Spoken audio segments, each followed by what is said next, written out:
for joining the recovery panel session this morning. We're going to go ahead and get started. My name's Liz, and I'm going to do a couple of housekeeping comments before we kick off the panel this morning. Again, for continuing education credits, you need to be signed in from your own device under your own name and remain logged in for the duration of the session. We'll be using both Zoom and OACBHA to track your attendance. You'll need to complete an evaluation form at the end of each day of the conference, and you will receive your continuing education certificate in the next couple of weeks. So we will be emailing those out afterwards. During this session, we'll have both the chat box and the Q&A open. If you have questions for me as the moderator or for the panelists, we'll get to those as we go through the session as well. With that, I'm going to kick it off. I also have Sherry Walter in here with me. She's going to help moderate this session, but we are going to get started this morning with Dan. So I'm going to hand it over to Dan. Thank you for being here with us today. Hello, good morning, everyone. Thank you so very much. Truly grateful and a bit reflective this morning to be sitting here speaking and telling my story. So I'm really grateful for the opportunity. My name is Dan Pugh. I was born in Youngstown, Ohio. I'm 33 years old.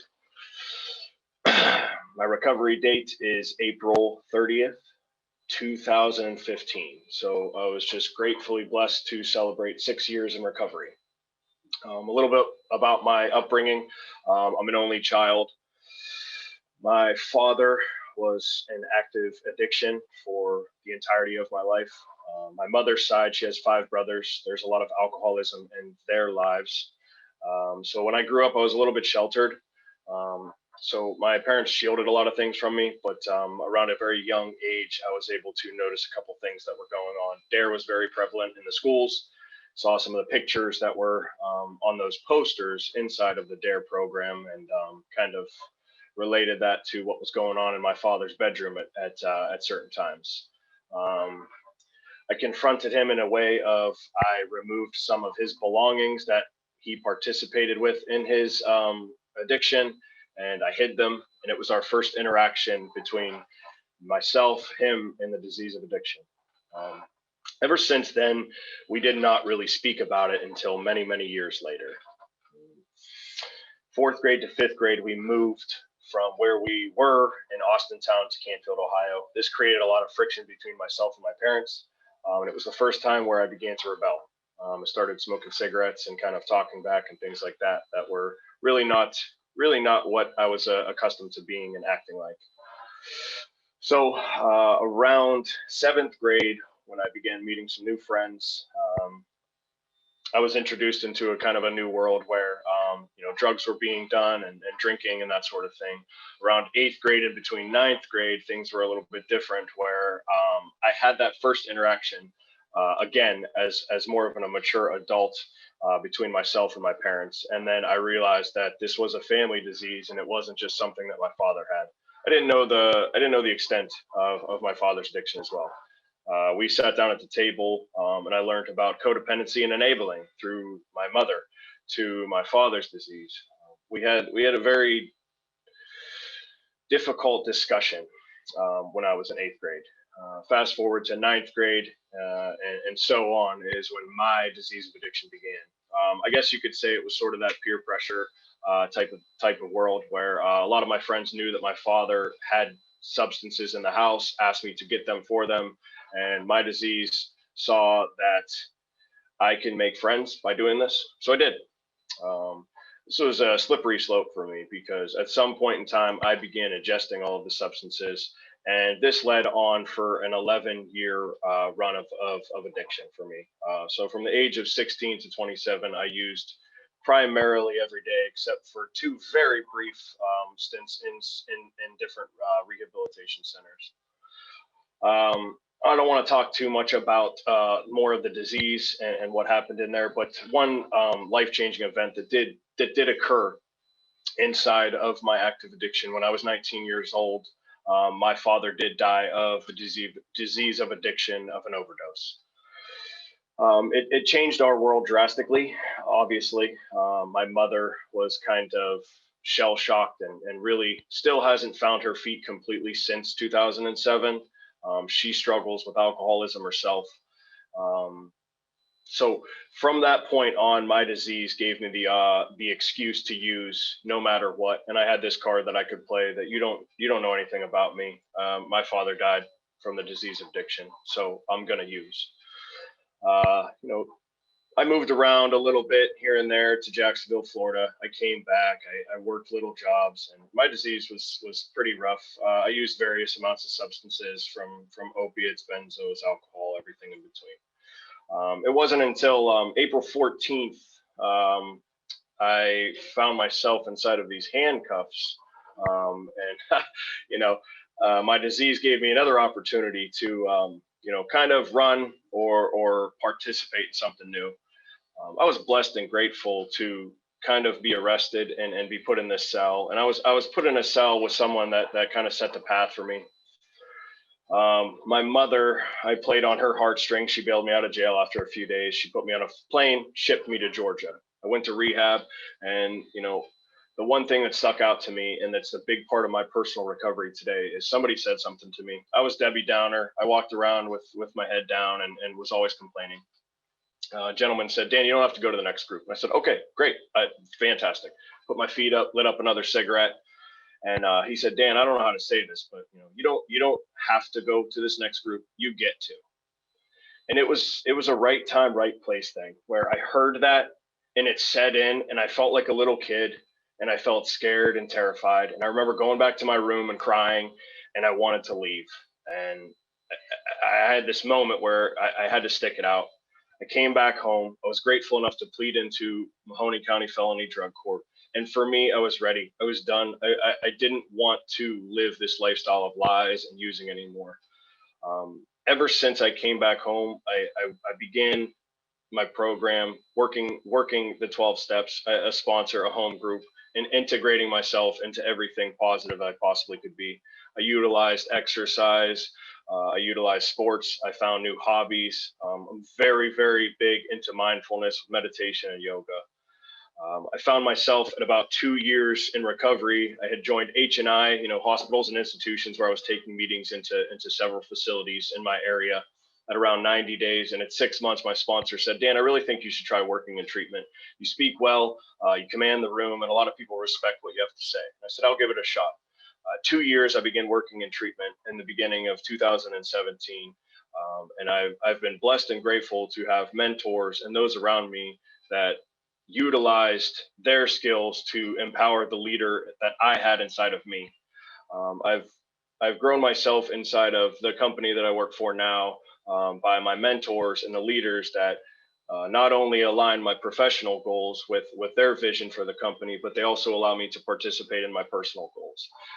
And through that, I've been able to achieve a lot of assets through the recovery program in my professional life that align with why I want to be a person in long-term recovery. Very, very, very important to me is self-development and continuing to work on yourself. I'm always looking to learn new things, meet new people, and through recovery and working in the field of recovery, I've met so many incredible people.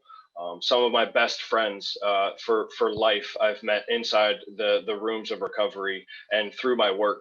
I'm really, really blessed and grateful to be able to have that feeling when I wake up in the morning today, that I'm okay with myself inside, and I don't have to mask the reality that I used to. I know for me, that's why I used for so long, was I didn't like the reality that I perceived, and my attitude was terrible. So when I began my journey, I really focused on my perspective towards myself and life, and that also I would change my attitude towards the way that I view myself and my self-worth and my attitude towards the world. I was always so focused on the negative, and today I kind of see myself as someone that is positive, and I try to incorporate laughter into my life as much as I can. I'm grateful that today my recovery can also be facilitated inside of my work. I'm currently the director of community outreach for Parkman Recovery Center and First Step Recovery in Warren, Ohio. And I'm blessed that the vision of my company also incorporates those things, that mindfulness that I know benefited my recovery so much, the meditation and the yoga. Today, I'm so blessed that I get to facilitate yoga groups for our clients, and I get to involve my personal goals into the vision of the company. I've never really had any kind of self-worth up until I got into the rooms of recovery, and I found people that valued what I had to say and valued my time. I was always so scared and left out as a child. Being an only child and knowing that something was going on in my house, I always felt so a part of. And for me, recovery is connection.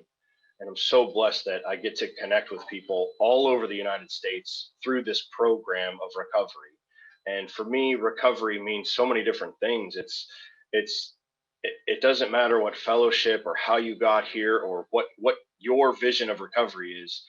I want to surround myself with people that want to be better than they were yesterday, a month ago, and a year ago. And I'm grateful that my fiance is a person in long-term recovery, and that we have this strong friendship that we're able to utilize to build on our recovery programs in a separate realm, and we're able to utilize ourselves as people in recovery to become productive members of society. And it's so important to me to have people around me that are strong.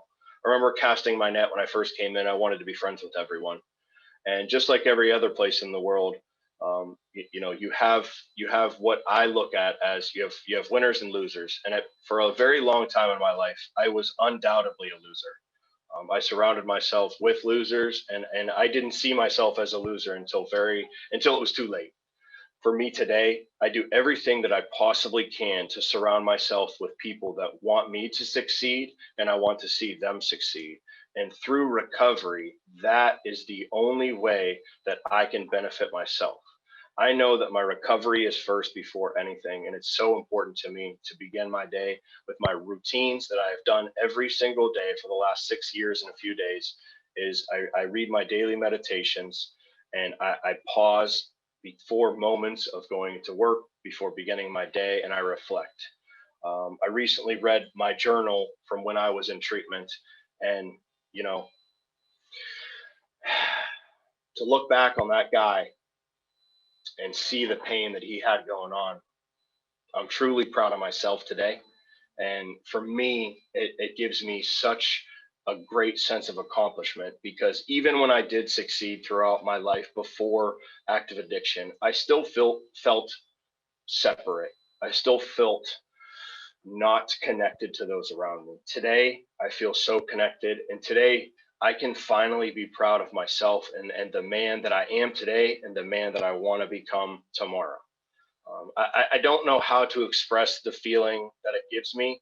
I was at this seminar 2 years ago in person, and I still have it in my journal that it was one of the most incredible experiences of my life to be in the energy of the room. And I got to meet and see somebody and kind of listen to their story a little bit. And now I get to share a panel with that person.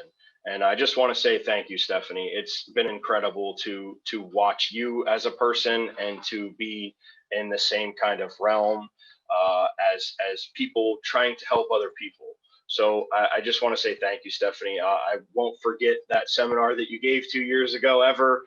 And I just want to say thank you to everyone here. And this is a true honor. And I want to say I'm so grateful for everyone that's here and listening to my story. You helped me so much today.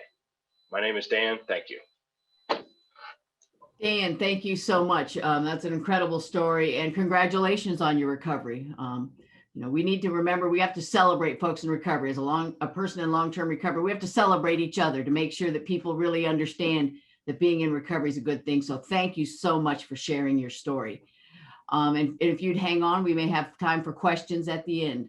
So with that, I'm going to turn it over to Jose, and I look very forward to hearing Jose's story.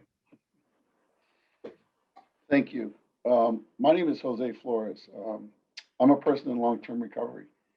I've been in recovery for almost 13 years now. When I say that, it kind of just, it's a shock to me every time I think about how long I've been in recovery. My sobriety date is July 17th of 2008. My recovery, or my journey to recovery was was very twisted. It was a very windy road. It was up and down, in and out. It was 30 years worth of sitting on the verge of recovery and then backing out, putting my foot into the doorways of AA and then pulling back out because it wasn't for me. I lost a lot of things, and it was just I guess a lifelong addiction to the chemicals that I put in my body. I mean, I was my drug of choice was anything I could grab a hold of that made me feel better. Alcohol and Vicodin and cocaine were my three staples for probably 30 years. And one of the things that it cost me was it cost me a military career.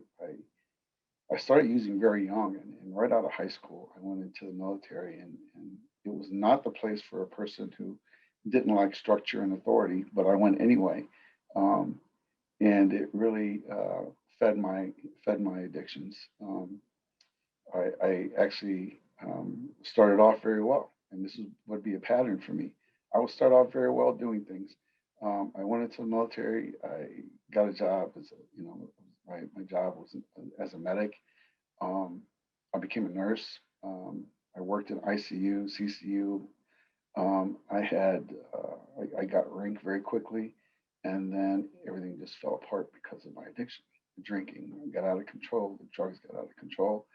I overdosed in 1988, and it was just the beginning of a very rocky road for me.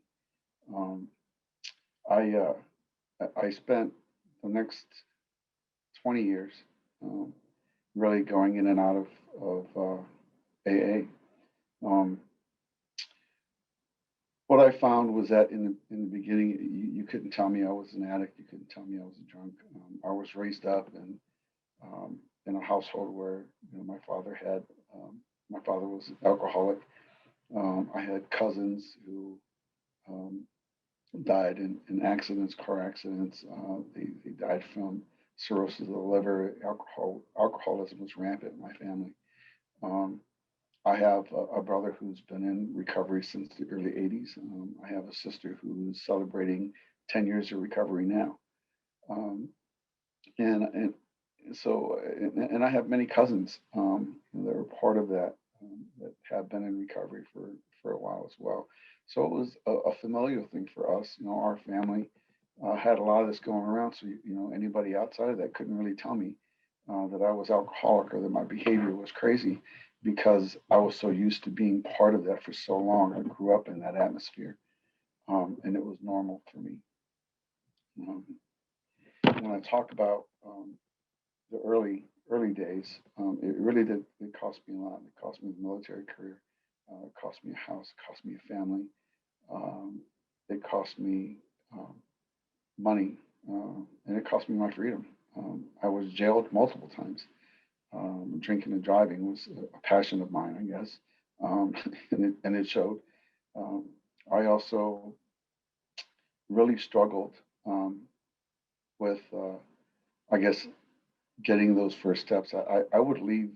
I would get into AA and I would stay for a little while, then I would leave because I didn't want people to know I was part of that group. I didn't want people to know that I was an alcoholic or an addict. But any given weekend, you could probably read about me in the paper. So, who was I trying to kid? That story. But as I went along in probably about 2001, I actually got sober for a little while. I was sober for about 5 or 6 years, and then I ended up using again. And I started drinking. I started using. And the kickoff at that point was I fell off a roof and I messed up my back, and I had to take some pain medications, and I knew there was a danger, but I did it anyway. I had some procedures done on my back, but once I got that taste back, that was it. I was off to the races. And in 2007, after getting back fully into my addiction for about a year, I ended up having a heart attack. Cocaine, opiates, and alcohol will do that to you. It'll mess up your heart. And uh, at that time, I had been raising my kids, to a young boy and girl, and I was raising them on my own. And so it caused me to pause, and then um, for a minute, and then like any other good alcoholic, drug addict would do, you get right back to the thing that really created havoc for you. And my love of alcohol and drugs overrode my love for my kids and my well-being, my health. And then I had another heart attack. This one almost killed me, and I ended up getting into recovery. They had just opened a men's recovery center at the Licata Way in Lorain County. Um, and I was one of the first people that were got placed in that men's treatment center. It was a residential treatment center for men, and I was one of the first people to get placed there. I was very fortunate.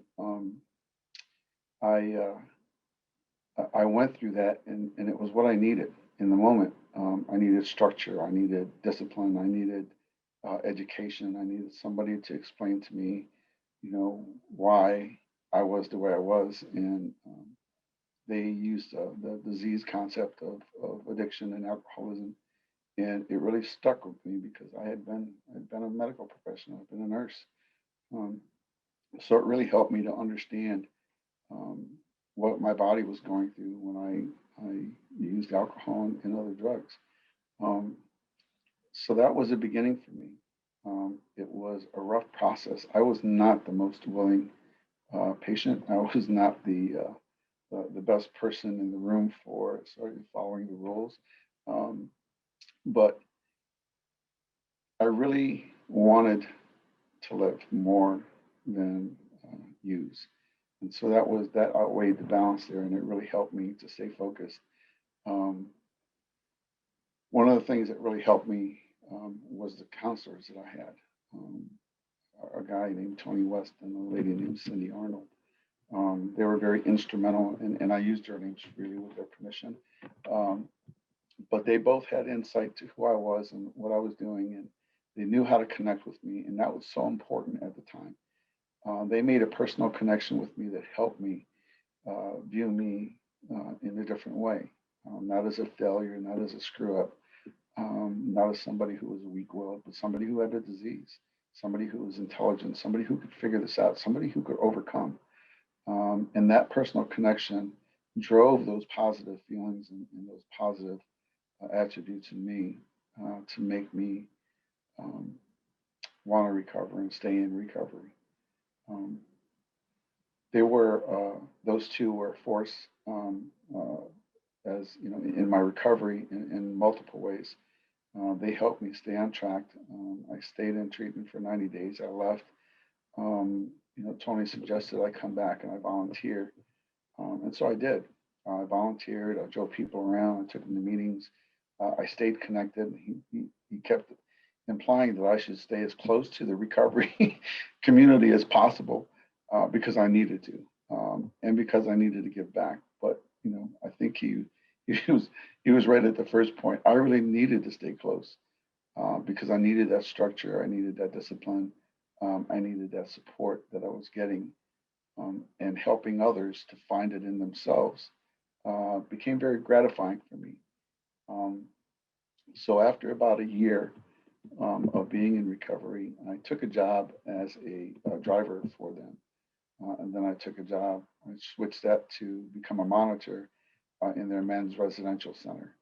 Um, at that point, the lady who was to be my mentor, her name was Marva Jones, Dr. Jones. She was our clinical chief clinical officer, clinical director. She encouraged me to use my nursing degree to level up and get a CDCA, and so I did.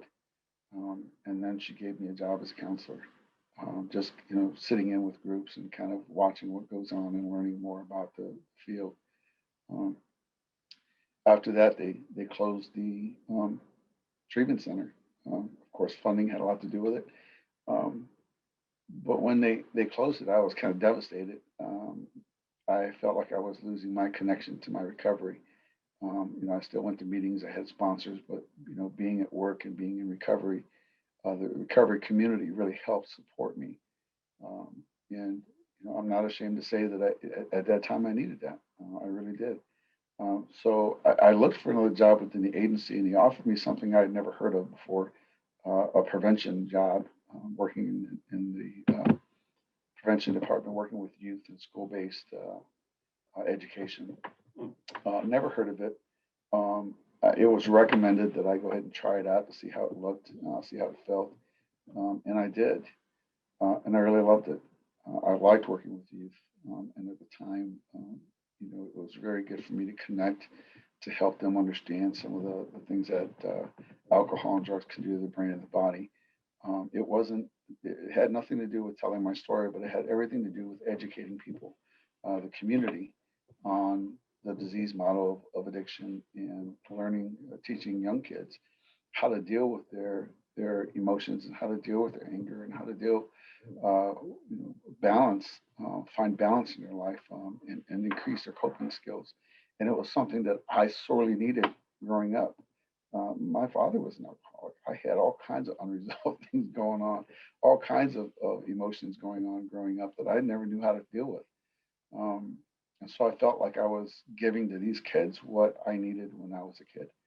And so that was very gratifying for me. I had a lot of youth come up and talk to me about, how I'd helped them. And so it was, it still is very gratifying for me. Today, in my recovery now, I've got a great family. I've got a great job. I'm the director of prevention, community outreach, or community education and prevention services for the Wakata Way. I manage a staff of 12 people. They trust me with a budget of, a huge budget, and they trust me with making decisions on how we approach the community on prevention education. I create programs for the community with funding from OMAS and our local Mars board, and the Community Foundation, and other organizations, Prevention Action Alliance. We get funds from them, and I get to make decisions on how that gets utilized. They trust me a whole lot. So I don't feel like a failure anymore. I feel very confident in what I do because I've had the support of this organization and the recovery community and my family. One thing that I guess I don't want to call it a regret, but I look back at the footprint that I left while I was out there in actively using, and it wasn't a very good footprint. It wasn't a very good legacy. If I had passed away before I found recovery, people would not have thought very highly of me. My footprint now, I'm hoping, is a better footprint. I train staff to work with youth. The youth that I work with, one of them actually came and had a job with us for a while, and so that was very gratifying itself. But we're hopefully leaving a better community behind as we go through these years, and as I go through these years in my recovery. I'm leaving a better community behind. I'm leaving a better footprint for my family and for my sons and my daughters, my grandkids. I'm leaving a better legacy, legacy of hope, a legacy of hope that recovery is possible. And through recovery, we can actually change how addiction is viewed. We can change how folks in the community approach those with addictions. We can change how and direct how some of these programs go out there that will benefit those that are still sick and suffering. I feel like I can leave with a better footprint right now than I could ever have done 30 years ago. I'm working very hard to help the community in many different ways. I also do peer support work. I train peer supporters. I'm a facilitator for peer supporters. And I also do a lot of volunteer work in the community. I'm very busy, and I feel like I have to be very busy to pay back all the great gifts that I've been giving. I have so much gratitude for my recovery and the people that help support me. I have so much gratitude in what I've been blessed with, and I hope that if nothing else, you leave here with that in recovery, with that gratitude in hand, we can change how services for those sick and suffering can be affected. We can leave that legacy of hope, and we can help provide for the next generation of folks coming through, following in our footprints, and train and help them to become a change agent for the community and to help the sick and suffering through our work. I want to thank you for our time that you just for inviting me here and being able to be part of this. I really appreciate that. Thank you, Jose. Thank you so much. And I love the way you ended that with talking about we can be the change in the community. That's a great way to end a recovery talk. So thank you so much. With that, we're going to move on. And our next speaker is going to be Stefanie. Welcome, Stefanie. Thank you, Jose and Dan. Awesome start. And I'm just honored and privileged to be here. My name is Stefanie Robinson, and I am a person in long-term recovery, which for me means that I haven't engaged in drugs, alcohol, or eating disorder behaviors since July 9th of 2008. So over 12 and a half years of long-term recovery. And that is awesome. I just love it because it wasn't always that way. I'm from Medina, Ohio. It's where I was pretty much born and raised. I was raised in middle-class America, had every opportunity in the world, had some addiction in my family, but neither of my parents have struggled with addiction, but grandparents and aunt and uncle. So there was some addiction in the family. As a young child, I always struggled with perfectionism, always felt like I wasn't good enough. I wasn't smart enough. I wasn't pretty enough. I was very successful in all that I did, but it just wasn't perfect. I always felt like it was good, but it wasn't good enough. And so I struggled with that as a young child. And in my early teens, started to experiment with drugs and alcohol and fell in love. So my first love of my life was substances. When I drank and when I got high, that made me feel normal in a super abnormal world. I always had lots of friends, but I never felt like I fit in. So always had people around me, but often felt alone. And drugs and alcohol, it was like the missing piece I was looking for. And so started to use in high school, but was also on the honor roll, played 3 sports.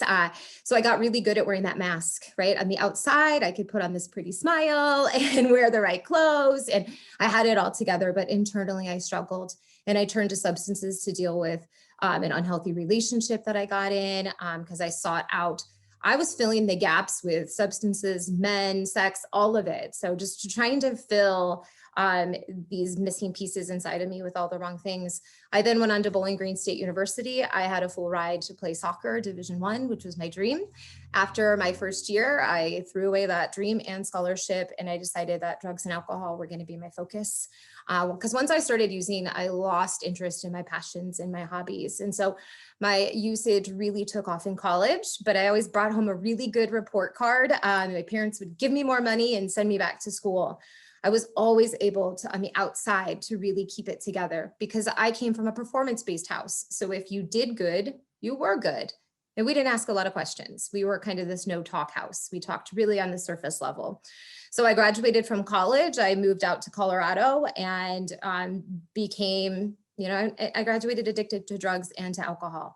I was an equal opportunity user. I didn't turn down any drug that came my way. Got really into speed, heroin, ecstasy, Coke, you name it. And then I drank 7 days a week. And I surrounded myself with people that did the same things. Because in my world, squirrels hang out with squirrels and chipmunks hang out with chipmunks. We kind of are attracted and hang out with our own kind. I started to suffer, lots of consequences and lots of health issues, and had some run-ins with the law. But I never thought that I had a problem, because everybody around me kind of did the same thing. I moved back to Ohio, and I decided it was time to get a real job in the real world and become an adult, which doesn't sound all that fun anymore. But I came back and I started to struggle with an eating disorder as well. I've always kind of just bounced from one thing to another, with alcohol always kind of being my foundation, but I stopped using drugs heavily. And so I started to engage in eating disorder behaviors, anything to avoid feelings, to avoid life, to avoid the reality of life. And then as in my late 20s, I got really sick. I was in the real world, I was making 6 figures in a job. Again, I had a great car, I had it all together, but I was dying inside. I was suicidal. I struggled with mental health issues, and I just couldn't keep it up. The reality of the real person I was internally and the mask, that gap was growing bigger and bigger. So I first sought outpatient, and I just showed up there and lied to everyone because I wanted to try to perceive or give off this perception that I was something that I wasn't. I wanted people to be convinced I had my life together, and I just didn't. And so outpatient didn't work. I continued to struggle. And then at the age of 28, I decided to go to rehab. So I went to treatment for 90 days, started as a non-compliant patient. Rules aren't one of my favorite things. But then I was there a few weeks, and a counselor just kept telling me, Stefanie, do you want your life to be different? And to have it be different, something's got to change. And so I decided to surrender. I decided to surrender my life to a higher power, which is God, and just decided to go about it a different way. I was sick and tired of being sick and tired. I was, every Sunday night I would pretend like my life was going to change on Monday, and it would never change. And I would just go back to doing the same things. And I didn't like who I'd become. And I was afraid I was going to miss out on my purpose and meaning in life. And I was like, Steph, you get one shot. And you don't want to miss it in this drug-induced, blackout, anorexic days. And it's this prison that you've built for yourself that you're living in. So I surrendered and decided, I couldn't do it. And then I became willing. And today I believe that recovery is willingness plus opportunity, simple math equation. And the willingness is up to me. And the opportunity I had in treatment was great. I spent 90 days in treatment out of state. I came home and everything changed. And, I always tell people my life went from really black and white, and I started to see color again. I started to work a program of recovery. My program has always included multiple pathways, 12-step fellowships, faith-based programming, wellness activities. I love pro-social activities, so I love to hang out with other people in recovery. And I came home and everything looked different. And I thought, I'm in recovery. This is happily ever after. Life still continues. Recovery has been amazing, but I've also been faced with some challenges. I lost a child about 5 years ago. I went through a divorce. All of those things while in recovery. And I had every reason in the world to go back. Every reason to pick back up, but I just didn't. I just did the next right thing. I did it one day at a time. I built my community. I've heard everybody here talk about community. I'm super connected into the recovery community. That is where my passion is. And I've got to have folks around me that speak my language, that understand what I'm going through, and that share lived experience. That for me is really important. And so I just didn't pick up. And I just put one day and then another day and then another day. And 12 and a half years later, here I am. But it hasn't been easy. But my goodness, it's been worth it, without a doubt. In recovery, I found a career in public speaking. So I spent 6 years sharing in high schools. So talking to adolescents, which is your toughest crowd because they know everything, hate the world, and don't want to be there. But honestly, it was amazing to be able to speak messages of truth to our adolescents. And then I started to see the issues in my own community. The issues with drugs and alcohol were not getting any better, but they were getting worse. Heroin was killing more people. Alcohol is a major issue. And I decided to get involved in advocacy. So I started speaking out. I became a peer supporter. And then I started to see the gaps in my community. When I came back from treatment, there was very little options for recovery support services in Medina. And I decided, you know what, if nobody's going to do anything about this, I'm going to work on this. And so 3 years ago was able to launch a recovery community organization. So an RCO, which is just an independent nonprofit run by people in recovery. And it's just like the greatest thing in the world. So we put together a team and we started to march. And 2 years ago, we opened Hope Recovery Community in Medina. We have a building. We're open every single day, 365 days a year, 30 hours of programming a week. We support multiple pathways. And just watching and empowering people in recovery is ultimately the greatest gift. I love giving it away. It's the only way that I can keep it. And just seeing people plug into recovery has been such a joy and such an honor in my life. I also work over at Ohio Guidestone in Medina County, able to launch a peer support program there. So I got trained as a peer supporter, I became a peer supporter supervisor, and I love peer support. I love people with lived experience, helping other people with lived experience. I think there's so much value and it fills such a big gap in our community. And so I love doing that. And I also currently work for OCAR. And so I get to do some work at the state level. I'm the director of recovery support services over there. My passion is to develop more recovery community organizations in the state of Ohio.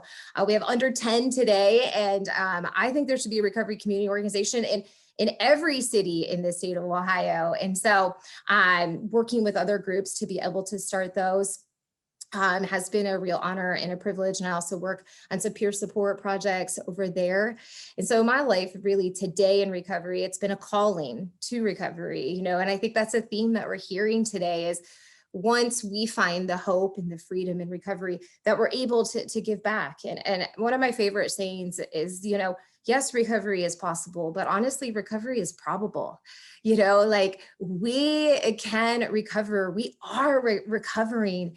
And that is such a beautiful thing. And I did sit on this panel, and I love that Dan brought up that he sat on this panel and watched me a few years ago. I sat at a panel similar to this, and just to see that cycle, just to have us all connected in that space, I think is a wonderful thing.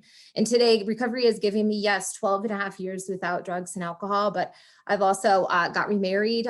So I'm married to a man that runs recovery housing. And so we're both committed to this space. And we have over 20 years of recovery between us. And what a gift that is. And to be able to share that with our children. I have 2 children today. I have a 9-year-old Jacob and 4-year-old little Piper. And they're regulars at the recovery center. And they're part of our little kids of recovery groups that we have. And you know, the day I realized that recovery isn't just a room I enter in and out of, but it's a lifestyle that I'm choosing and just grateful to be able to live, everything changed for me. And so I am just honored. I'm blessed beyond measure. I am grateful to be here. And I thank you for the privilege to be able to share my story. Thank you very much. Stefanie, thank you so much. I just love your enthusiasm. And I really love how you talk about community and giving back, because that is so important to all of our recovery, and how you have embraced it fully. So good for you. So thank you so much. So we have one more speaker I'm looking forward to hearing from. So Cynthia, I would like to hand it off to Cynthia. Thank you. Thank you. Hi, everybody. My name is Cynthia Hudson, and I am a recovering alcoholic addict. And the reason I say recovering is because this is a lifelong disease. There's no cure for it. Today, I celebrate 14 years. This is my anniversary day, and it's an honor to be here to speak in front of you guys. If I get kind of, emotional, which I know I will, because I always do when I speak, but I am so grateful for this panel to have me here to speak today. Oh, where do I start? They always tell me I need to start from the beginning. I was born in Greenville, South Carolina, but my mother moved up here when I was 5 years old. And I'm from Columbus. I'm in Columbus, Ohio today. I come from a family of 6. My mother's a single mother that raised 6 kids of her own. And she was a functioning alcoholic because she raised all 6 of us, put 1 through school, and bought a home. But at the age of 16 is when I started drinking. And I was going to school drinking, smoking marijuana, and basically that was my story to the age of 18. At 18, I graduated high school and I went on to move out. And my mother I had a daughter my senior year. And my mother kept my daughter a lot because I had a younger brother and sister who really basically kept her. So having my own apartment, I'm drinking a lot, drinking and drinking, but I was working also. To back up just a tab, I wanted to go to school for designing, fashion designing, but I couldn't do it because I had a child that I had to support. So that went on to drinking, hanging out in bars, hanging out in after-hour clubs. If you guys don't know what that is, those are clubs that would open after the bars would close, and they would be open all night long till like 7 or 8 o'clock in the morning. And that was my life. I got married in 1984 to a wonderful man, wonderful husband, had 2 more kids. And the crack cocaine epidemic hit in the 80s, but I got introduced to it right after I had my daughter in 87. Once the crack cocaine hit, oh my God, my whole world just changed. Then my family didn't know anything about addiction. I didn't know anything about addiction, but I was drinking and smoking. And my husband was like, if you're going to smoke, stay home and smoke. I tried that. That didn't work. So I would leave out on a Friday and I wouldn't come back until Sunday. Then I would leave out on a Friday and I wouldn't come back until Monday. And that went on and on till eventually he left me. Once he left me, my cousin moved in with me to help me with the kids, but he was in active addiction too. So finally my family, my sister and my 2 brothers, older than me, came and took my kids. Why did they do that? Oh my God, when they did that, my life just spiraled out of control. I had no responsibilities. So I got to smoking crack cocaine every day, drinking every day, really didn't smoke much marijuana, but I didn't know about the addiction.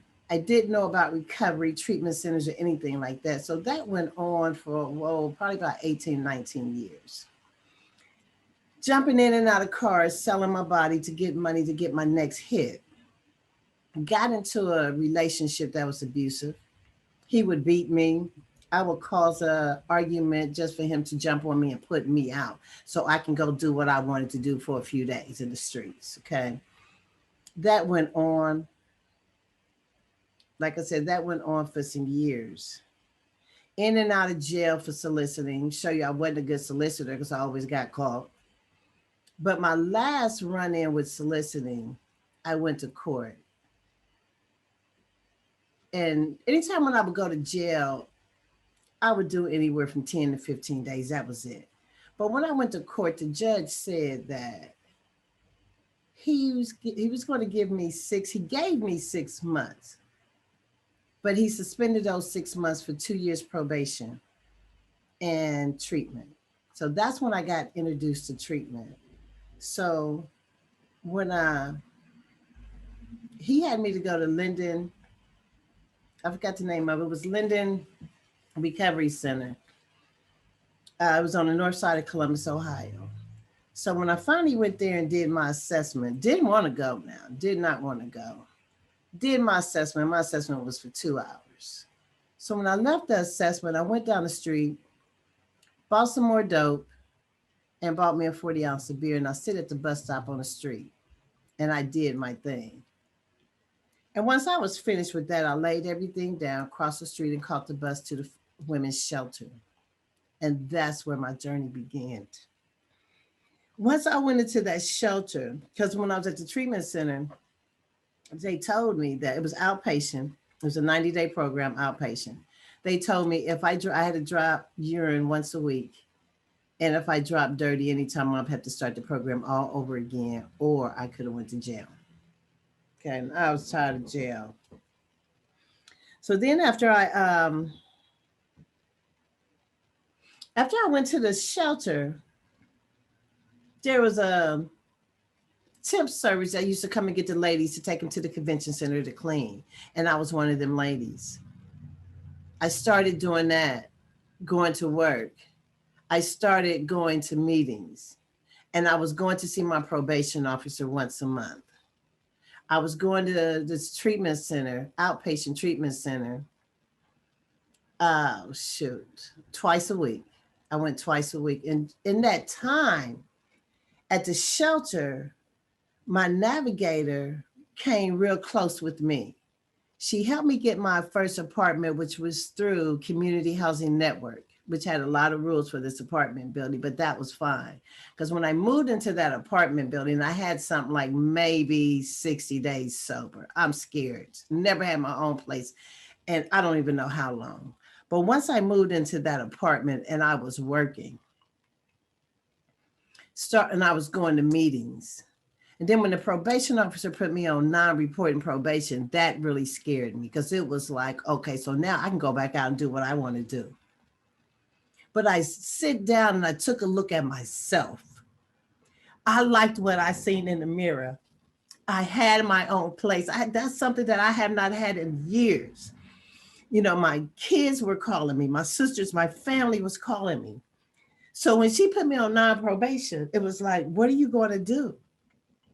I'm going to continue what I was doing. I'm going to continue this. I'm going to continue this program. I'm going to finish this program. I'm going to continue work at this temp service. And that's what I did. I completed probation. Once I completed probation, I decided that, hey, it's time to go back to school.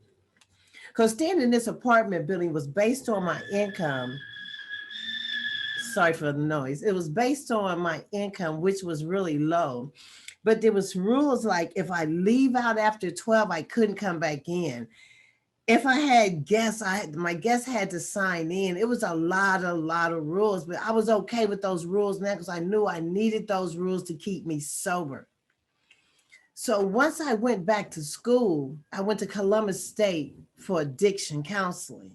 And I did my first internship at, Amethyst.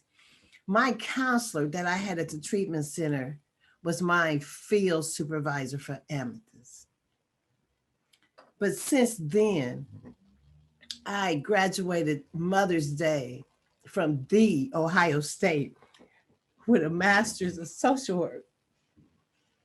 I have worked in the field for the last 10 years in counseling, outreach. Matter of fact, I went back to the treatment center that I started at and worked there as an outreach specialist.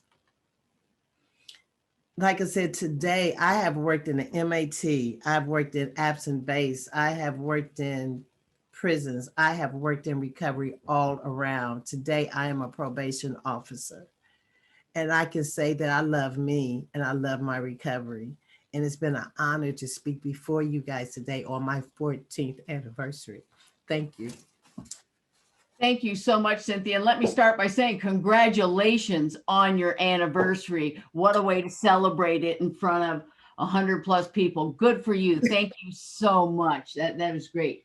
So we have just a few minutes left, and I had a couple of questions, but I have one I want to pose that I know has been difficult for a lot of people, and any one of you or all of you can answer it. But how did you handle the pandemic, particularly early on, knowing that for recovery, being able to talk with others who are like us is so important, being able to meet with others to get support.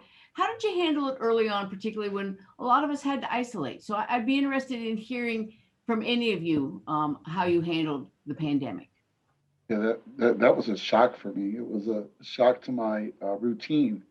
And routine is very important in recovery. It really did. I felt, I've always enjoyed spending time alone, but this was like forced isolation, and it really sat with me very differently. I wasn't in a good place, and I had to purposely reach out to my supports, every day or, sometimes twice a day, just to, those days are long. My wife was an essential worker, so she was working. I was home. And it was just a shock to the system, and definitely having those supports helped a lot because I definitely burned up the cell phone, either texting, calling, and then Zoom came, and and that really helped too. But just making that connection with people, still to this day, it's like we really, I don't know about everybody else, but me, I enjoy those moments. I get to interact with people in person so much differently than I did before. So yeah, initially it was rough. Thank you, Jose. Anyone else? Go ahead, Stephanie. I agree. I think for me, I just got back to the basics because when I started my recovery journey, it was foreign, it was uncomfortable, it was awkward, it was all the things that the pandemic brought as well. And so I really had to dig in, and we were lucky to be able to pivot a lot of our community supports to Zoom. So got real familiar with Zoom and just accepted life on life's terms, and then got creative. So that meant outside, being able, we were just super safe. And so, but we still wanted to be able to connect as much as we could. So just figuring out ways to get in the solution, and to honor the struggle, and I'm still like, now that things are kind of opening up, I just thought the switch would go back on. But that's not the case. It's still like kind of taking me an adjustment of like, okay, I was used to being home all the time with my kids, with everyone. And now you feel a little awkward in social settings. It's just a little bit, there's an adjustment. So I think honoring and being okay with those feelings and not pressuring myself or others to feel differently. And then just sticking to working that program of recovery, and getting back to those basics was really effective for me. Yes, like with me too. I worked through the whole pandemic. So with me, I reached out to my sponsor, my support circle, and I really did not like Zoom at first. Did not like Zoom. I couldn't get the hang of it, but now I love Zoom. Zoom is my best friend. And, just reach out to my support circle because, we all had to be there for each other. Okay. Let me ask another question. So you've all been in recovery, long-term recovery now. What's the, and amazingly, you all seem to work in the system as well. So you see it from both sides. If you got to do one thing that would change the system so it worked better for people in recovery, what would it be? What would you like to say to authorities that, if you did this, it'd make life just a little bit better for people in recovery? Or help them attain recovery, which either way you want to go.